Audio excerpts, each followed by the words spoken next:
Yes students, in next video I will provide a link in the description in which you can access my handwritten notes. These handwritten notes will surely help you in your exams. Now our next topic is electric field due to circular loop of charge, in which we will find electric field, and electric field is due to circular loop. Consider a circular loop of wire having negligible thickness and having radius r.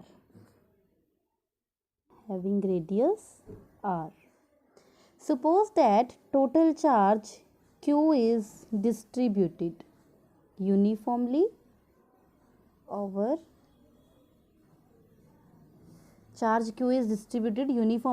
its circumference.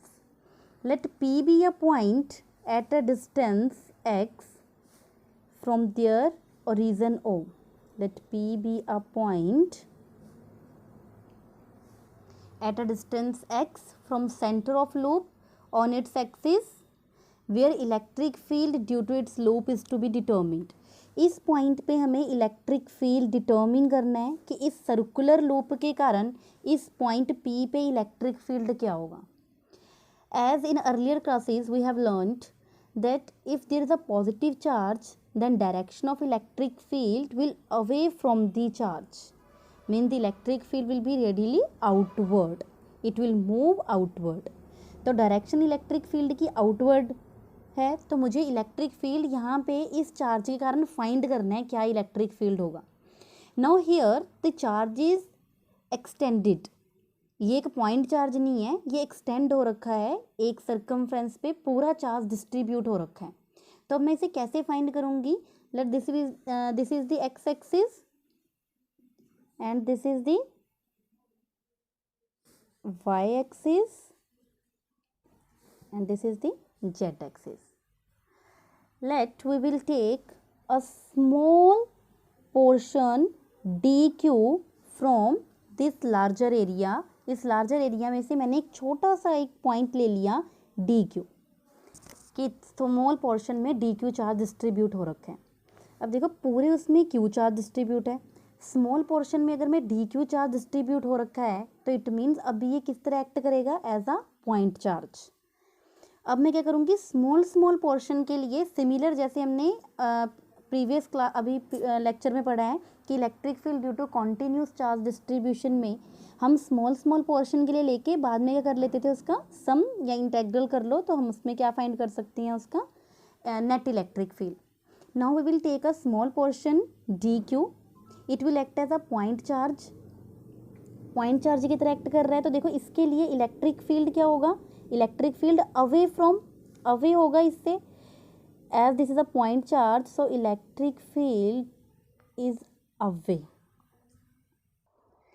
Now the distance from this point to P is equal to R. देखो electric field की direction positive से away होगी. अब मुझे इस electric field को determine करना है, ये इलेक्ट्रिक फील्ड इस पॉइंट पे क्या होगा.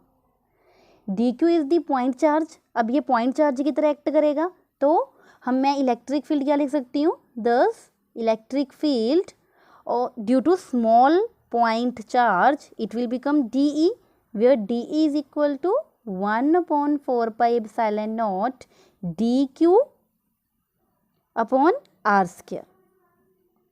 P से कितना दूर है पॉइंट चार्ज, r डिस्टेंस पे, तो इसलिए मैंने डिस्टेंस क्या लिया है, r स्क्वायर लिया है. स्मॉल पॉइंट चार्ज लिया है, dq लिया है. स्मॉल पॉइंट चार्ज के लिए इलेक्ट्रिक फील्ड DE होगा, तो इसलिए मैंने यहाँ पे DE लिखा है, DE electric field. Net electric field, अब मैं नेट इलेक्ट्रिक फील्ड मुझे फाइंड करना है. नेट इलेक्ट्रिक फील्ड में कैसे फाइंड कर सकती हूँ, देखो इलेक्ट्रिक फील्ड DE इधर डायरेक्शन में है, तो इसने क्या बना लिए, DE can be divided into two components, DE cos theta and DE sin theta. एक कंपोनेंट इसने ये बना लिया DE cos theta और एक कंपोनेंट इसने ये बना लिया DE sin theta. अब मैं आपके समझने के लिए एक और, नाउ स्टूडेंट्स देखो हमने ये पढ़ा है कि हमारे पास x एक्सिस से लेके जो डिस्टेंस है वो x है और पॉइंट P पे मुझे क्या फाइंड करना है, इलेक्ट्रिक फील्ड फाइंड करना है due to this point charge. अब स्मॉल स्मॉल पॉइंट चार्जेस के लिए मैं क्या कर लूँगी, इलेक्ट्रिक फील्ड फाइंड कर लूँगी। इस पॉइंट चार्ज के लिए देखो इलेक्ट्रिक फील्ड की डायरेक्शन इधर से निकल रही है, तो मुझे क्या करना पड़ा, उसको 2 कंपोनेंट्स में डिवाइड करना पड़ा। The 2 components are DE cos theta along x axis and DE sin theta along y axis.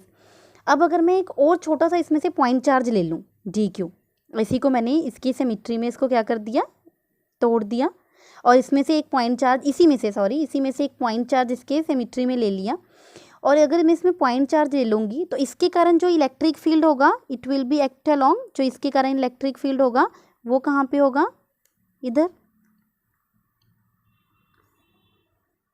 ये मैं रफली समझा रही हूँ, मेन डायग्राम हमारा वही आएगा जो मैंने कॉपी पे बना रखा है, ये मैं रफ में ले रही हूँ ताकि तुम्हारे समझाने के लिए कि DE cos थीटा वाला कंपोनेंट ही हमारे पास आता है, DE sin थीटा वाला कंपोनेंट कैंसिल हो जाता है। वो कैसे होता है वो मैं बता रही हूँ आपको। हम जब स्मॉल स्मॉल पोर्शन लेते हैं तो हमारे पास हर बार इलेक्ट्रिक फील्ड इस डायरेक्शन में आएगा, और उस इलेक्ट्रिक फील्ड को फाइंड करने के लिए मुझे उसको रिजॉल्व करना पड़ेगा in 2 components. 2 components are DE cos theta and DE sin theta. देखो इस DE के लिए भी जो कंपोनेंट हमारा DE cos थीटा का सेम x एक्सिस के अलोंग होगा, where as DE sin theta इसके लिए क्या बन जाएगा, along this axis, DE sin theta along z axis. अब ये माइनस z एक्सिस है और ये पॉजिटिव z एक्सिस है, तो DE sin theta will cancel each other. तो हर बार जो इलेक्ट्रिक फील्ड के लिए मेरे पास कंपोनेंट बचेगा, हर बार x एक्सिस में एक कंपोनेंट बचेगा, that is DE cos theta. तो जो नेट इलेक्ट्रिक फील्ड मेरे पास होगा वो किसके लिए होगा, only because of the DE cos theta component, means जो electric field on the loop will be only along x axis. y axis पे हमारे पास या z एक्सिस पे हमारे पास कंपोनेंट बचेगा ही नहीं, क्योंकि वो दोनों एक दूसरे के परपेंडिकुलर आ जाते हैं, परपेंडिकुलर वाले एक दूसरे को कैंसिल कर देते हैं। ओनली पैरेलल एक्सिस वाला जो x एक्सिस में होगा वो कंपोनेंट ही लेफ्ट रहेगा हमारे पास। सो स्टूडेंट्स ये डायग्राम हमारे पास ऐसा ही रहेगा, बस मैंने आपको रफली समझाया है कि कैसे DE sin थीटा वाला कंपोनेंट कैंसिल हो जाता है और हम किसके साथ रह जाते हैं, सिर्फ DE cos थीटा वाला कंपोनेंट हमारे पास आ जाता है। So the electric field due to a point charge becomes 1/4 pi epsilon naught DQ upon R square. और अब हमारे पास जो नेट इलेक्ट्रिक फील्ड रह गया, now net electric field on the loop, net electric field on the loop will be only along x axis, सिर्फ x axis के कारण हमारे पास रह जाएगा, because DE sin theta component will cancel each other, क्योंकि ये परपेंडिकुलर कंपोनेंट बन जाता है। हर बार जब हम स्मॉल पोर्शन लेंगे तो हर बार DE sin थीटा वाला कंपोनेंट क्या बन जाएगा, स्मॉल DE sin थीटा वाला परपेंडिकुलर बन जाएगा और DE sin थीटा कैंसिल हो जाएगा। So we will left with, so DE cos theta will left only because on same direction होने के कारण हर बार उसका जो कंपोनेंट है वो x एक्सिस के अलोंग आएगा और x एक्सिस के अलोंग वो क्या होते जाएंगे, ऐड होते जाएंगे।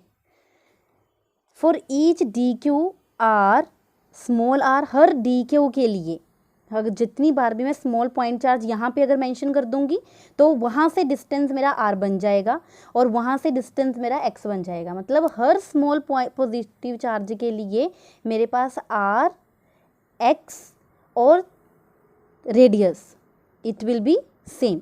तो हर DQ के लिए मेरे पास क्या रह जाएगा, फॉर ईच DQ मेरे पास स्मॉल r, कैपिटल R और x विल रिमेन सेम, ये चेंज नहीं होगा, it will remain same. Thus net electric field जो मेरे पास होगा it will be, net electric field क्या बन जाएगा, DE cos theta. DE electric field due to point charge, हर एक पॉइंट चार्ज के लिए जो होगा। इंटेग्रल मैंने इसलिए लिया है, इंटीग्रेशन में इसलिए लिया है क्योंकि अब मैंने उसका क्या कर देना है, हर एक स्मॉल पोर्शन के लिए मेरे पास, जब मैंने स्मॉल पोर्शन के लिए टोटल नेट फाइंड करना है तो या तो हम सम कर लेते हैं या फिर हम इंटीग्रेशन कर लेते हैं। तो अब मैं यहाँ पे क्या कर रही हूँ, इंटीग्रेट कर रही हूँ और मैं क्या कर रही हूँ, यहाँ पे कॉस थीटा ऐड कर रही हूँ क्योंकि हमारे पास कॉस थीटा वाला कंपोनेंट लेफ्ट रहा है. Now in this we will put the value of dE which I have solved earlier. dE is equal to 1 upon 4 pi epsilon naught dq upon r square. I will put this value in this equation. It will become 1 upon 4 pi epsilon naught dq upon r square cos theta. Now this is the net electric field. Now I will solve this integration. See, the net electric field is equal to 1 upon 4 pi epsilon naught r square and cos theta. This is the constant term because in integration we will put only this charge dq. dq small charge ले रखा है हमने, तो हम सिर्फ इसी का integrate कर रहे हैं क्योंकि हम इसको सॉल्व कर देंगे तो हमारे पास टोटल इलेक्ट्रिक फील्ड जो हमने टोटल चार्ज डिस्ट्रीब्यूट कर रखा था उसके कारण हमारे पास इलेक्ट्रिक फील्ड आ जाएगा. तो अब हम dq की वैल्यू सॉल्व करेंगे. कॉस थीटा का कंपोनेंट देखो हम फाइंड कर सकते हैं फ्रॉम द डायग्राम से. देखो आप डायग्राम में देखो हमारे पास क्या बन रहा है. ये परपेंडिकुलर में रेडियस आर है, हाइपोटेनस आर है और बेस क्या है एक्स. और कॉस थीटा होता किसके इक्वल टू है? Cos theta is equal to base upon hypotenuse, where base is equal to X and hypotenuse is r. So we can put this value in this equation. Then net electric field will become E net 1 upon 4 pi epsilon naught r square cos theta. Cos theta is x upon r. dq का integration करेंगे तो हमारे पास क्या आ जाएगा q. Math में हम solve करते हैं, डेरिवेटिव और इंटीग्रेशन कैंसिल हो जाते हैं और जब भी dq का इंटीग्रेशन करते हैं तो हम उसको q की फॉर्म में लिखते हैं. तो E net electric field will become 1 upon 4 pi epsilon naught r square r raised to power 3 q into x, where r can also be solved. r अगर हमारे पास देखो यहाँ पे ये रेडियस r बना है डायग्राम में और बेस x है और यहाँ पे क्या है हाइपोटेनस में बेस है x, यहाँ पे क्या है small r. We can solve this value where hypotenuse is equal to hypotenuse square is equal to base square plus perpendicular square. Then r is equal to root x square plus r square. This is the mathematical part. We can easily solve that part. x square plus r square raised to power 3 under root है तो raised to power 3 by 2 q into x. This is the net electric field due to circular loop of charge. अगर हमारे पास circular loop होगा तो ये हमारा net electric field होगा. Net electric field due to circular loop of charge. एक point charge लेके हम उसका इंटीग्रेशन करके टोटल चार्ज फाइंड कर सकते हैं. Now there are some special cases that what will happen if point P, first case is when point P lies at center. अगर हम जो point P जिस पे हमने इलेक्ट्रिक फील्ड ही फाइंड करना है, अगर हम उसको सेंटर पे ले आए, lies at center of the loop. See, this point P lies at the center, then x is equal to 0. When point P lies at the center, अगर ये point P इसके बिल्कुल नज़दीक चला गया तो ये डिस्टेंस रहेगा ही नहीं, और अगर ये डिस्टेंस ख़त्म हो जाएगा तो हमारे पास देखो एक्सप्रेशन में क्या आएगा x नियरली इक्वल टू 0, और अगर x 0 हो जाएगा तो net electric field will be 0. So when point P lies at centre, then centre of the loop, then x is equal to 0, और अगर x 0 हो जाएगा तो हमारे पास एक्सप्रेशन में नेट इलेक्ट्रिक फील्ड x 0 होने के कारण net electric field will become 0. It will be equal to 0. Now second case is if when point P lies at a distance x greater than r. जो ये point P पे जो distance है x का वो क्या हो जाए, बहुत ज़्यादा बड़ा हो जाए r से.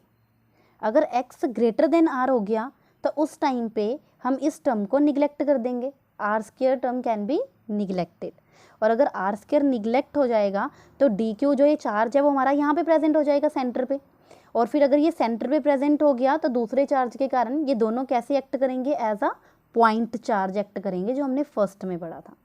ठीक है, तो अगर हमारे पास x ग्रेटर देन हो गया r से, then R square can be neglected. और देखो अगर हम इस टर्म में आर स्क्वायर को निगलेक्ट कर दें तो net electric field it will become, if point P, यहाँ पे लिखेंगे व्हेन पॉइंट P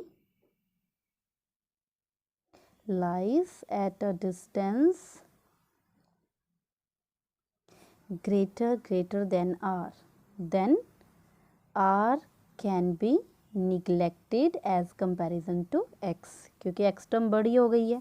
तो हमारा जो नेट इलेक्ट्रिक फील्ड है it will become 1/4 pi epsilon naught X square raise to power 3/2 q into X. तो ये हमारे पास देखो स्क्वायर वाली टर्म कैंसिल हो जाएगी और यहाँ पे ये एक्स एक्स भी कैंसिल हो जाएंगे, तो हमारे पास बच जाएगा सिर्फ 1/4 pi epsilon not q upon x square बच जाएगा। तो इट मीन्स ये वही वाली टर्म बन जाएगी जो हमने electric field due to point charge में फाइंड आउट की थी लास्ट टर्म, क्योंकि उस टाइम पे हमारे पास जो चार्ज के लिए रेडियस कंसीडर ही नहीं होगा, और जब रेडियस कंसीडर नहीं होगा तो चार्ज हमारे पास क्यू चार्ज के लिए इलेक्ट्रिक फील्ड, अब हमारे पास क्यू चार्ज यहाँ पे प्रेजेंट हो जाएगा और वो एक्ट करेगा as a point charge. So this is the electric field due to circular loop of charge. Now we will do our next topic in next class. Thank you. Yes students, now our next topic is electric field lines. The picture of field line was invented by Faraday to develop a visualization of electric field around charged configurations. Faraday called them electric lines of force, but the appropriate term is electric field line. Now the definition of electric field line: an electric lines of force is the path along which unit positive charge would move if it is free to do so. मतलब Faraday ने जो हमें बताया उसने ये बताया कि electric lines of force एक पाथ है जिसमें एक पॉजिटिव चार्ज अपने आप फ्रीली मूव कर रहा है। अगर एक positive charge, test charge freely move कर रहा है तो हम डायरेक्शन इलेक्ट्रिक फील्ड की क्या कर सकते हैं, अपने आप हमें पता लग जाएगा कि क्या होगी डायरेक्शन इलेक्ट्रिक फील्ड की। फॉर एग्जांपल, अगर मेरे पास एक पॉजिटिव चार्ज है Q, पॉइंट चार्ज है Q, और उसके आसपास एक positive test charge freely move कर रहा है, और ये टेस्ट चार्ज है, positive test charge freely move कर रहा है। देखो टेस्ट चार्ज फ्रीली मूव कर रहे हैं, both are positive like charges, तो फोर्सेस क्या होंगी in between them are repulsive, और तो जो इलेक्ट्रिक फील्ड की डायरेक्शन होगी वो कहाँ होगी, आउटवर्ड डायरेक्शन, रिपल्सिव होगी। तो देखो फेराडे ने यही बताया हमें कि electric lines of force is a path along which a unit positive charge is allowed to free to move to do सो।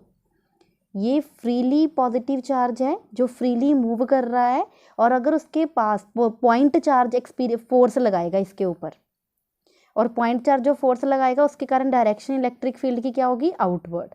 और अगर यही पॉइंट चार्ज नेगेटिव हो जाता है और इसके पास जो भी टेस्ट चार्ज होगा, देखो टेस्ट चार्ज हमारी स्पेस में जितने टेस्ट चार्ज हैं वो क्या है, स्मॉल पॉजिटिव हैं, उनके ऊपर जो चार्ज है वो हमेशा क्या रहेगा, पॉजिटिव टेस्ट चार्ज अगर मूव कर रहा है, और इसमें क्या फोर्स लगेगी, इनवर्ड, तो डायरेक्शन इलेक्ट्रिक फील्ड की क्या हो जाएगी, इनवर्ड डायरेक्शन हो जाएगी। इट मीन्स अगर एक पॉइंट चार्ज ऐसे ऐसे मूव करते जाएंगे इसके आसपास टेस्ट चार्ज, तो पॉइंट चार्ज के कारण जो डायरेक्शन होगी इलेक्ट्रिक फील्ड की वो क्या होगी, इनवर्ड होगी।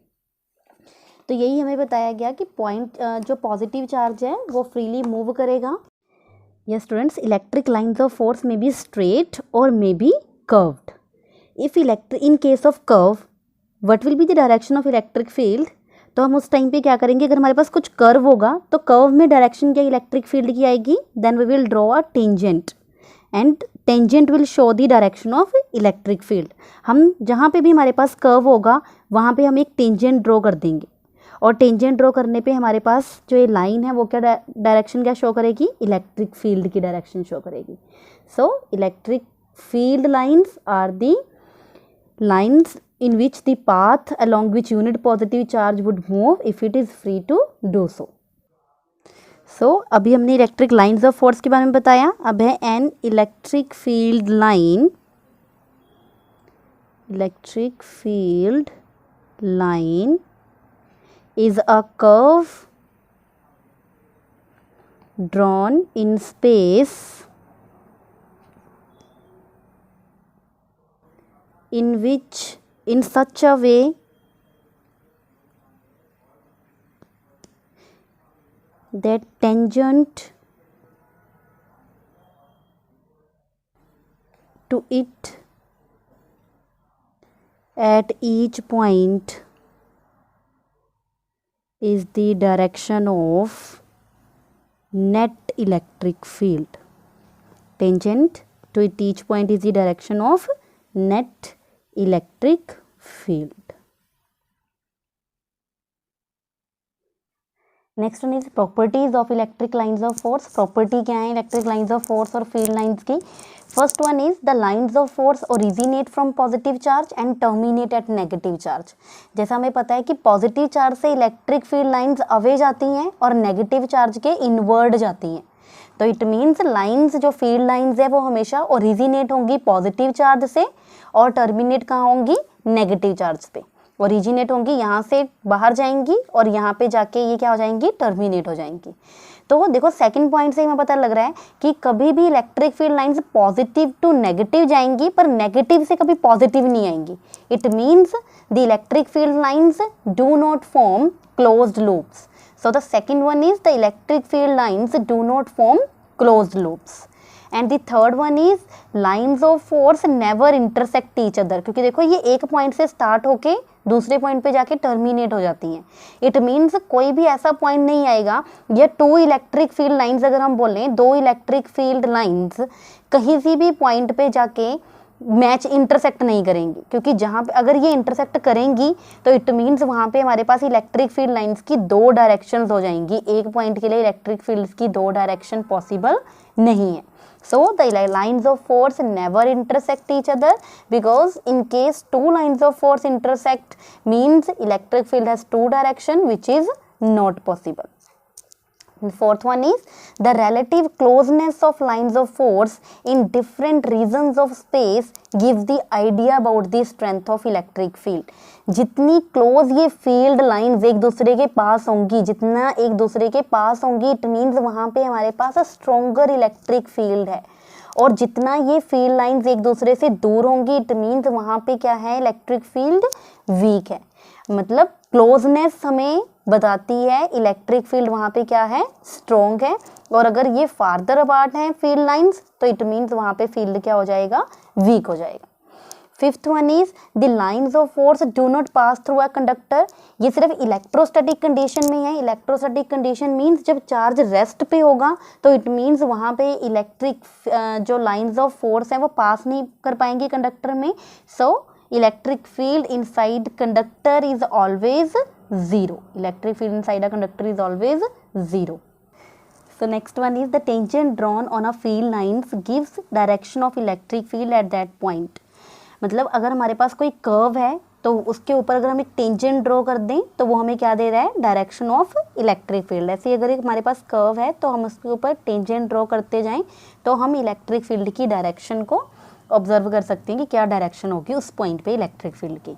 So today we learnt about electric field lines and properties of electric field lines, and the previous topic was electric field due to a circular loop of charge.